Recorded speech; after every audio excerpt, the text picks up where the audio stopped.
For this episode, we sit down with an old school bulk submitter, Josh Cade. He's been doing this almost a decade. He's seen everything. He works with all the grading companies, submits cards of all sorts of different values, and he laid out some crazy game changing tips and tricks for anyone looking to grade cards. What's up, everyone? Welcome to another episode of Sports Card Madness. I'm Nick, LZ sitting this one out, but I have Josh Cade with me, and this is a pretty cool episode. So Josh Cade is actually a what we call a bulk submitter, and he's actually going to explain what that is later on in the show. He's also the owner of Diamond Elite Cards, so that's his service that he offers to get cards grading. And it was important we had him back on the show because his name was referenced in an episode that we did with an ex-Beckett grader. And to be a good journalist, I wanted to make sure I gave Josh the chance to come on and tell his side of the story with the Superfractor. So before we get into that, welcome to the pod, Josh. Hey, Nick, appreciate you. Thank you for having me. All right. Apologize to your viewers for having to listen to this big Texan with this voice for radio. I love it. I love it.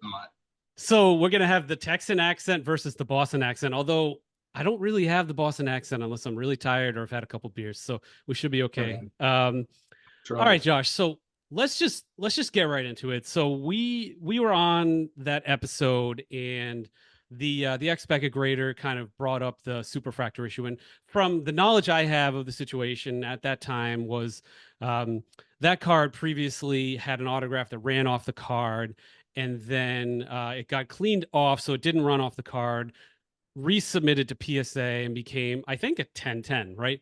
It was just a 10. Just a 10. Got it. No auto grade. Oh, okay. Good. That's good to know. So let's hear your side of things and, what happened on your end with that card. Yeah. So just to start out, I never had this card in my possession through Beckett or through PSA. The guy that had subbed this card years ago, or, this was back in 2018. The guy that had the card in his possession was actually kind of notorious for selling and, trading altered cards. This isn't the first. He did this with Addison Russell. I don't know if anybody remembers him. He was an Oakland Athletics prospect, and Addison Russell's autographs went off the card quite a bit. And so there was a lot of erasing of autos. And actually some of Beckett's graders back then would actually go online and try to look at sales and stuff. Like if they were numbered oranges or reds or something, they would go online and try to compare the autos to see if, in fact, because they knew that a majority of them ran off the card. So why all of a sudden are all these not? And so they could compare the pictures versus the serial numbers and stuff like that. But anyway, so I was pretty notorious for calling this guy out, and he still knows it to this day. I'll say his name if you want me to. I don't care. His name is Alex Peliquin, and we have a feud about that kind of stuff because I don't like altering of cards. Mm-hmm. And so you had the anonymous Beckett grader on here. He kind of gave himself away to me. I knew who it was at that point. I actually reached out to him on BGS. I mean, not BGS, but Facebook, to let him know that I knew who he was. And his name's, I'm going to say his name. You don't have to tell me. His name's Mm-hmm. He was a junior grader for Beckett. You could tell based on the little award he sent. I was able to find out using that and ask around. Well, I will say this before you say any more. When we did the first two episodes with him, I would say 80% of the people thought it was like our buddy. So at least we know. No. It wasn't our buddy. He actually worked there, everybody. He did. He was definitely a grader. From what I found out, he worked there. And I remember seeing him too. He is very distinctive. I think he's from New York area. And so he sticks out like a turd in a punch bowl here in Texas. Okay. So, yeah, I could tell who he was. All right. So you figured out who he was. We did our best to keep it anonymous, but the Halloween award gave it away, I guess. Yeah. If anybody's going to wear a mask during the interview, it should have been me. You're not him, probably. But so I made the post about the Superfractor on Facebook, basically as a joke, like calling them out. Or like, oh, what do you do when this happens? Oh, you just send it over here. Well, back then, PSA, nobody really graded autos with PSA at all. Huh. And majority of people back then graded all their Chrome prospects and stuff with Beckett. That was the thing. And you would get the auto grade.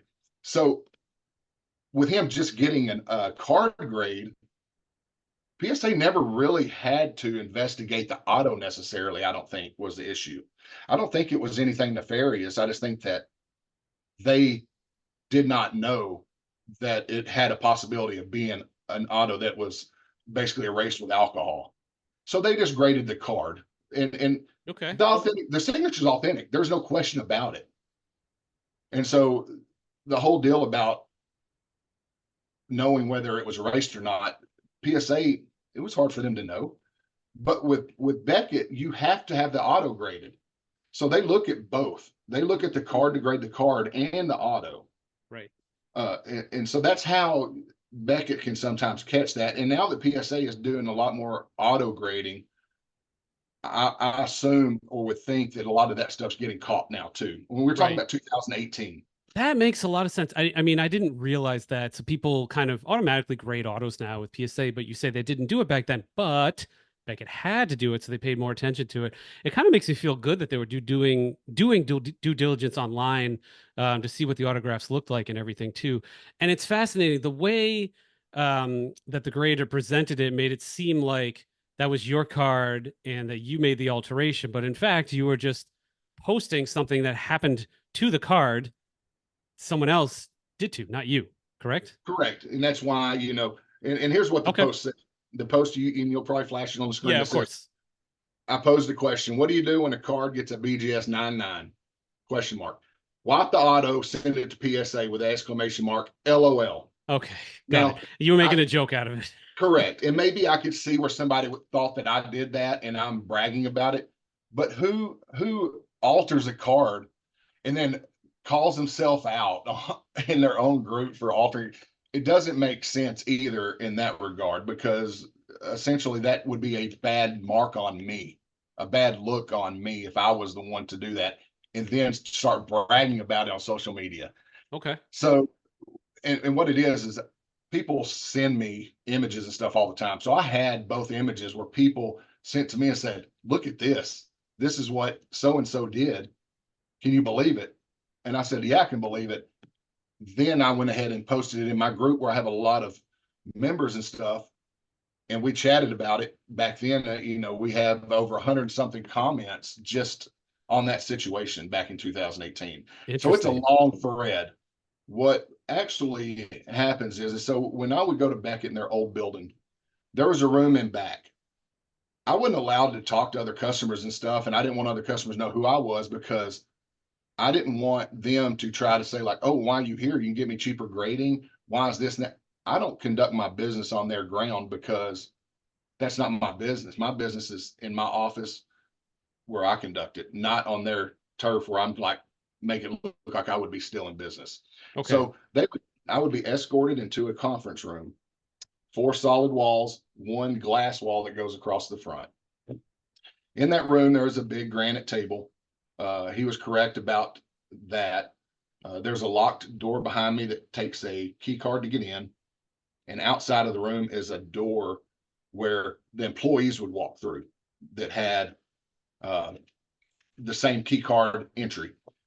So the people that come in the back door would be my reps. And he mentioned some. I first started off with Jeremy Murray as my rep before he kind of got moved up to the head of grading and stuff. And then I had JJ Arredondo, Aram Munoz, Derek Ficken. Those were my reps at different times. We were talking about over a period of 10 plus years or whatever. So yeah, we'd be in there talking sports and stuff.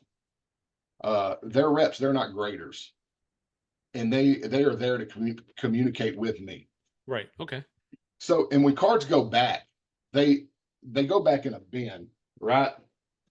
I had a bin sitting next to me. So I don't know if you can see it, but they have bins like this. Yep. All right. And for those on audio, it just looks like a bin that will fit, cards or slabs, just like almost like a library thing. You pull it out in a drawer. Okay. Okay. So the cards go back in bins, and when they go back, what they do is I don't have any customers' information in the bins. I fill out a submission form. And they go back, and invoicing takes the order.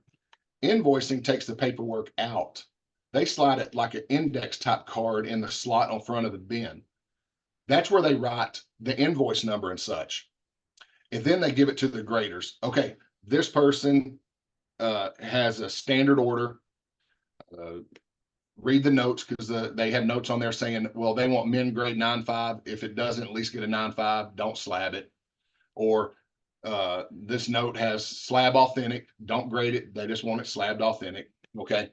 The graders don't know whose cards are whose. They don't know whose. They can assume whose order is whose. And maybe if they want to really dig into it, which I don't know why they would.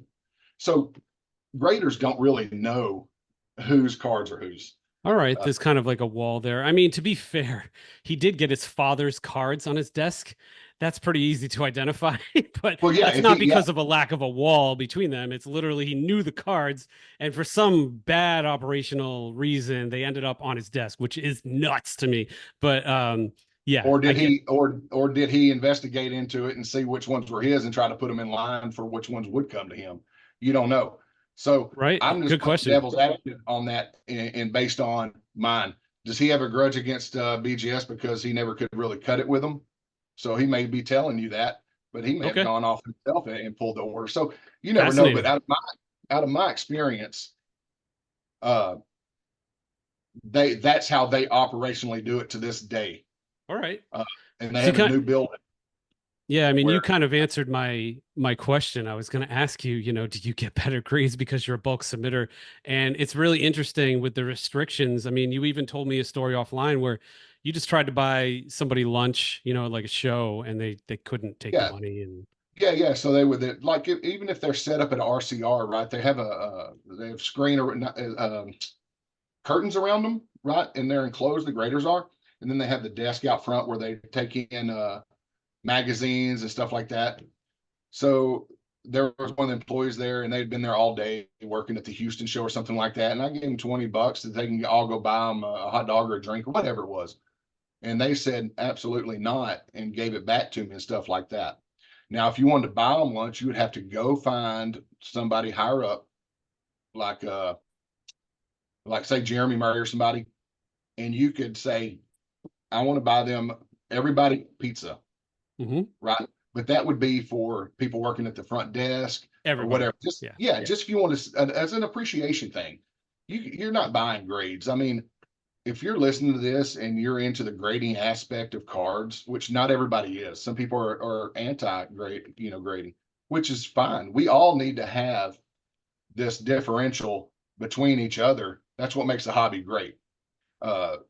That way, people that trade graded cards can trade graded cards with each other. People that don't want to grade, they still have people out there that they can engage with and buy from and trade. So, with that being said, that's how it was.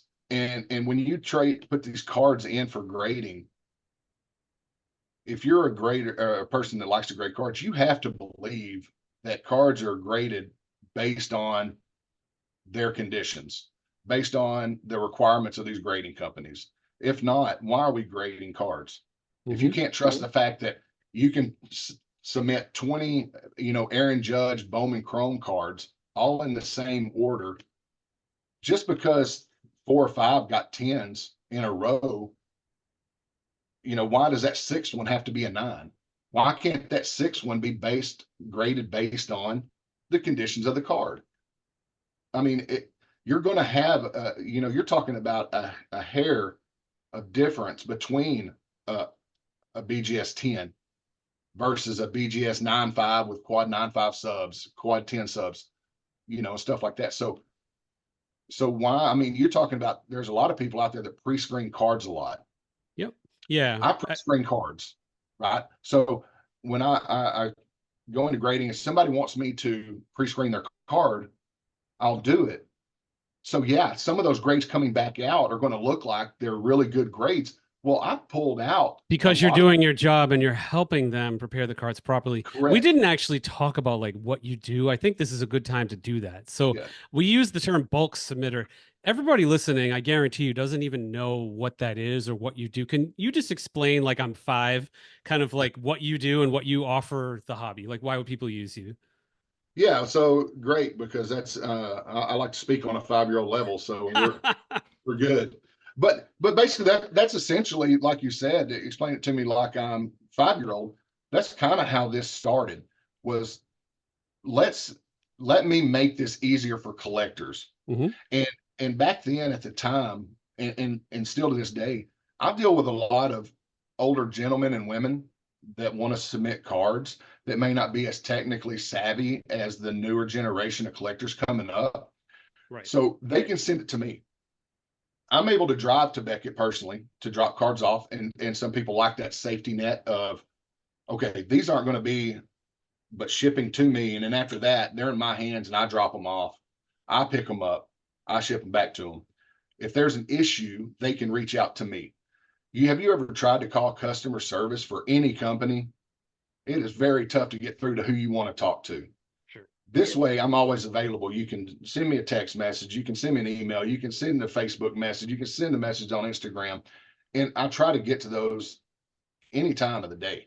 Like, this is what I do. So that's a big reason. But also, when you go to trying to fill out a form online, it gets a little overwhelming, all the different things they want.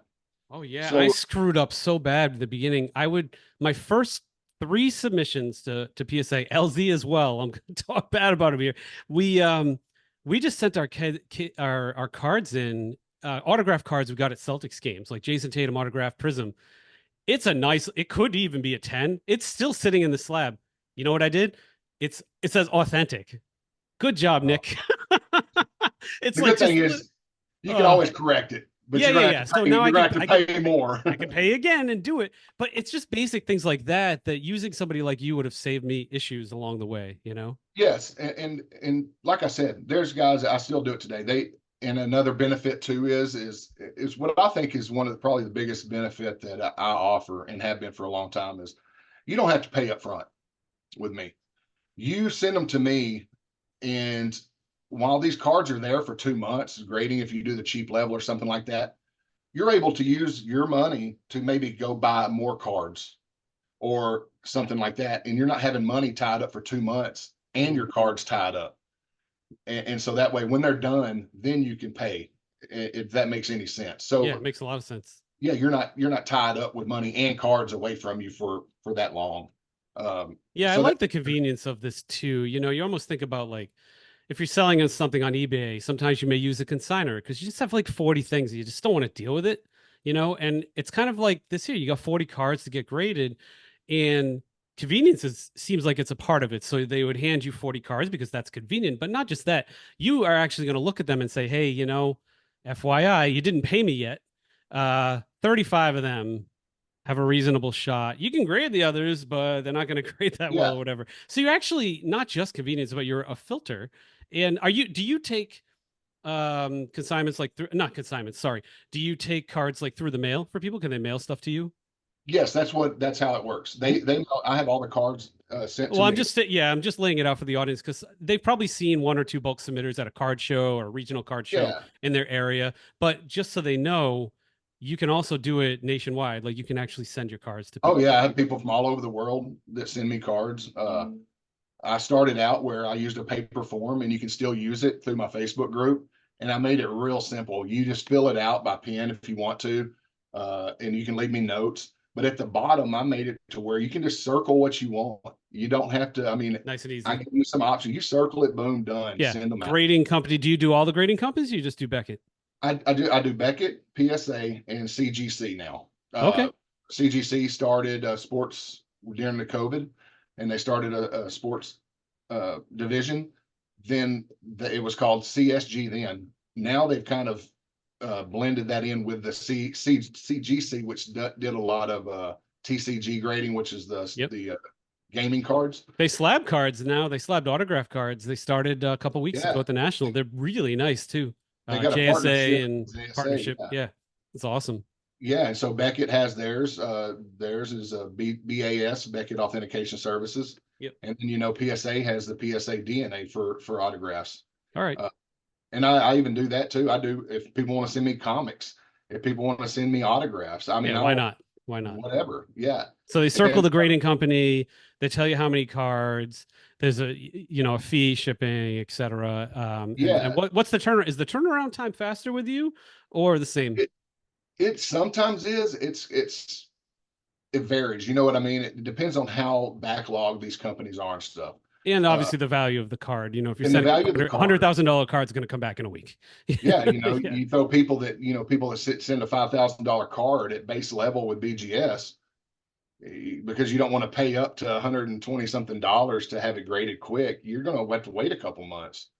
PSA, they have an operation where, say you send in a card at a cheaper level that's actually worth more than their threshold, they're going to upcharge you.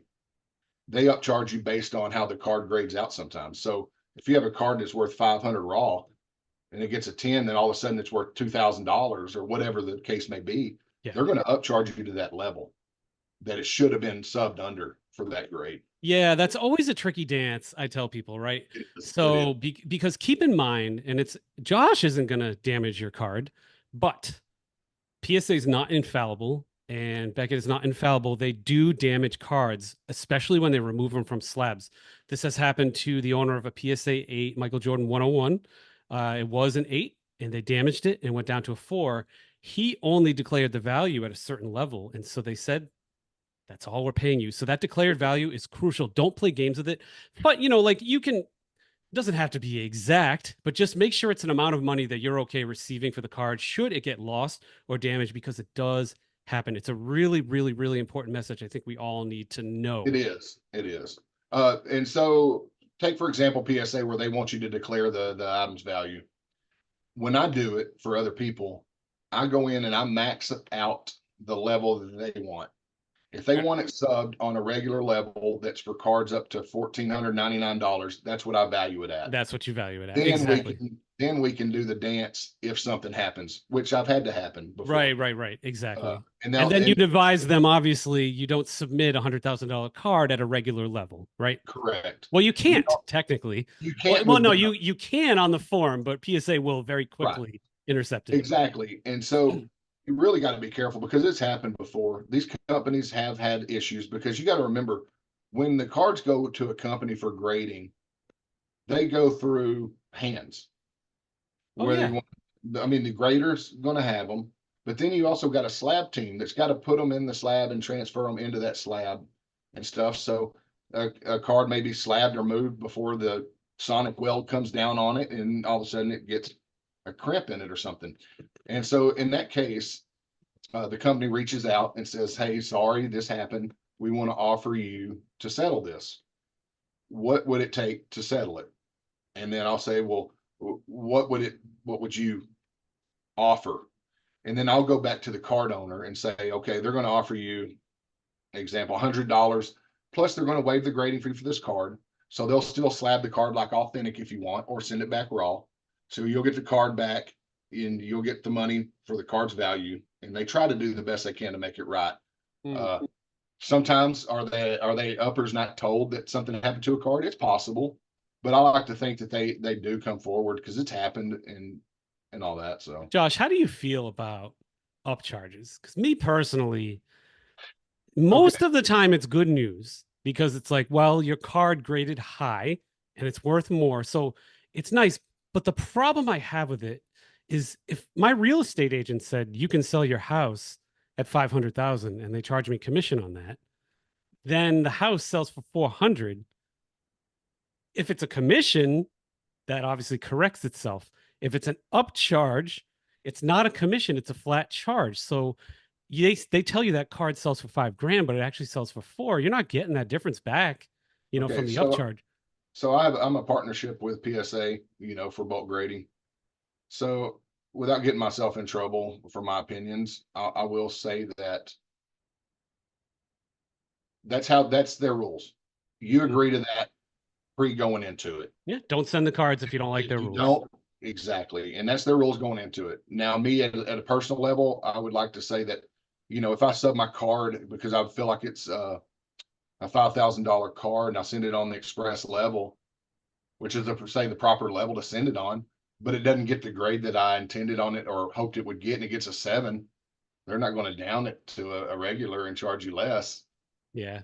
So It's I think tough. that It's a tough dance. You know, it I is. get what they're doing, because you don't, they want to get value for what they're grading, and they also want to make sure insurance and all of that is properly done.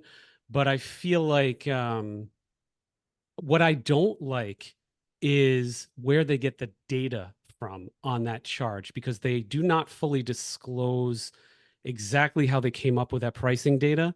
That I don't love, because we know shill bidding exists, right? Very So much. eBay data is not perfect. There are, especially for rare stuff like that I deal with, like vintage autographed cards, there's a lot of private sales. And what I think would be a better approach for PSA, you know, we're going to have Nat on soon. I would love for them, if it's a rare card, to just reach out to the owners. If it's in the registry, like let's say it's a rare card and 5 people have it in the registry, just send an email to those guys and be like, hey, how much did you get it in a private sale this year? Take the average, something like that. Because what I don't want to happen is they base a value on a number that's not real, or a year that's not valid. Like it sold for this in 2018, but it's 2024. It's tricky. Like I get what they're dealing with, but I feel like there could be a little bit more transparency with the upcharge. Like here's I where we got the data, you know? Yeah, and I agree with you on that. Here's what I will say to that also is if you don't feel like that you got a good shake on the upcharge, maybe do some of your own homework, maybe Yeah. pull some stuff together. You can actually dispute the upcharge if you feel that, and maybe bring some evidence to the table and say, look, I really feel like y'all really upcharged me too much on this. That's And fair. You know, we a lot of us just run and bitch.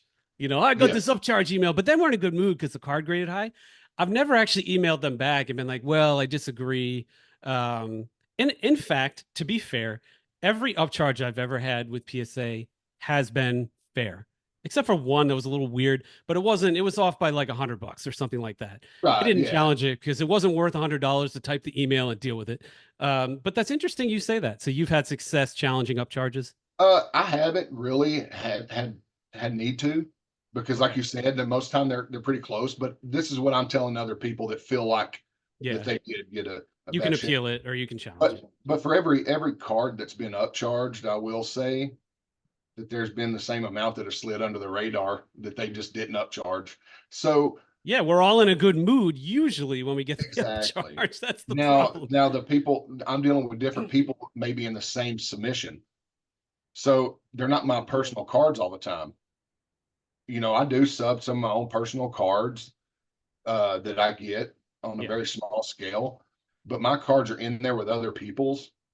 So if my card gets an upcharge, the next guy may have got one that slid through that probably should have been upcharged but didn't. So in my case, it's not me getting necessarily the effects of it. It's my customers that get it, and so one may Interesting. get upcharged, the other one may not. So All it right. ends up balancing it out, I guess you would say in the end. I feel like. So, Josh, just kind of closing this out, I did have one kind of big question for you. I know obviously you do your own pre screening for Yes. card grades. Can you explain what that is in case somebody doesn't want to use a bulk submitter? They want to submit cards on their own. What are some of the things you should do? And I'll tell you one at the end. One thing that was really stupid that I did. But what are some ideas or things that people can It's do? so what I've done and learned over the years. So, and to be fair, I don't pre-screen cards and wipe cards down without a charge, because time is money. Yeah.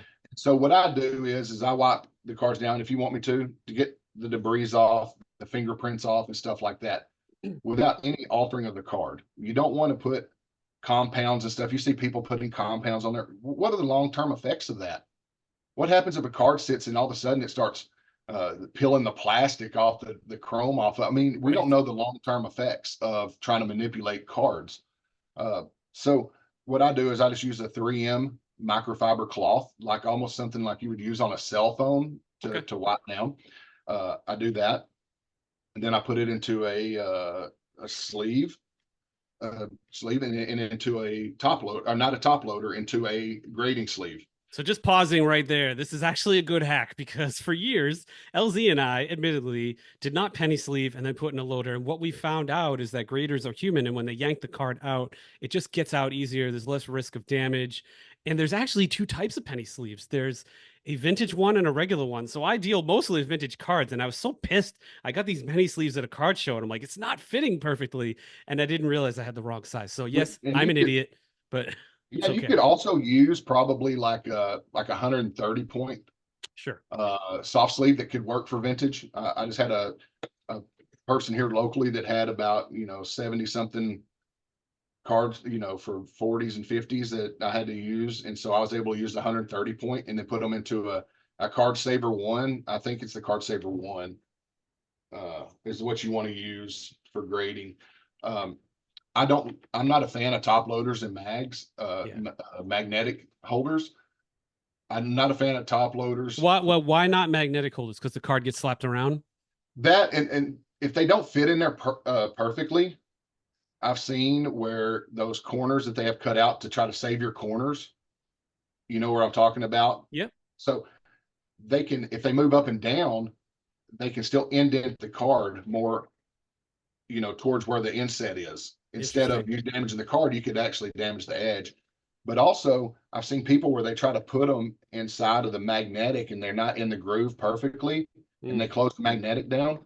And now Yeah. there's an indent on the back of the card running down the side of it that's indent, and they have no clue that it's there. Man, I got so lucky. I had a raw 1986 autographed Jordan that I got in the wild, and I sent that bad boy in a mag with elastics. Again, I'm just not the smartest person sometimes with things, and if I could go back in time, I'd do that one a little bit differently. But Yeah. so, do you need? Oh, go ahead. And like I was saying, I like to use the card savers. Now, people say, well, they're real flimsy and such. But if you're subbing cards and you put 10 or 20 of those things together, they're not going to bend. Oh, that's You're like a not- brick. I yeah, totally agree. and they're not going to slip out of like of a top loader in the mail and really move around and have a chance of coming out and damaging your card. Or if you put a piece of tape over a top loader, the card's sliding up and getting stuck to the tape at the top. So that's what Yeah. makes sense to me. It's a cheap way to ship too. You could stack 30 cards in a card saver and still get that in a photo envelope Oh and yeah, like just break it up in the photo envelope, and it's pretty indestructible. You're not going to like even a tank could go on that thing and it's all going to yeah. hold itself together. So I like So that too. so it's a common fear because when people they think of the one semi-rigid being flimsy and such. Well, Yeah. in that case, cut you a couple pieces of cardboard out, Yeah. and make it Cardboard set sandwich. right. So, and to go back a little bit on the as far as what I do, when I lock a card down, I do like $3 a card. But also one of the services I offer is I will pre-screen the cards.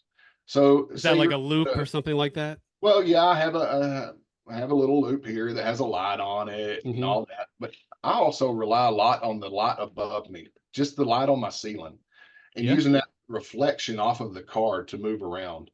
A lot of stuff that people don't see when they're pre-screening their cards, they like to look at the front more and really focus on the front aesthetics. But if you turn it over on the back, sometimes you'll see that there's factory lines in it. Sometimes there's actually indents. It almost looks like somebody took a fingernail and indent it and stuff like that. But you really can't see unless you move the card around and kind of get that reflection and look at edges, chipping on edges and such. Corners can be folded up. I mean, there's all kinds of things, but the back of the card also tells the tale also. I mean, you got to look at both sides of the card, Mm-hmm. Yeah, and of course. If the stuff is back is easily stained, the right. front is Or perfect. It doesn't matter. You know? yeah, and I've been to the factories where they make these cards, and we've gotten tours before. These cards are handled. These Oh cards yeah. machined. I mean, so You could you're go going on to get YouTube and see videos of these things flying yes, down like the manufacturing line. yeah, and what happens when those pulleys and levers and whatever those belts get hot or whatever they could, cards towards the back end once they've been running for so long could determine how the card's cut and all that other stuff. That's why you see off-centered cards and some aren't, some are. I mean, so every card can't grade good. Everybody wants their card to grade good. They just can't, or we Yeah, would it's not not. possible. Yeah, we don't want it to.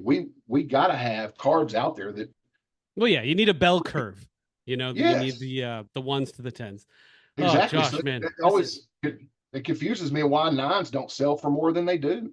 It's not a bad card. It's not a damaged card. There's just a few little things, minor things on there that aren't allowing it to get to that 9.5 or the well, 10. there's differences between ultra modern, modern, and vintage. A nine is very different. If you get a nine and a Oh yeah. 1969 tall boy, you know, $100,000 card, potentially like 10, forget it. So it's different than like your Luca, you know, rookie prism, although that's pretty nice too.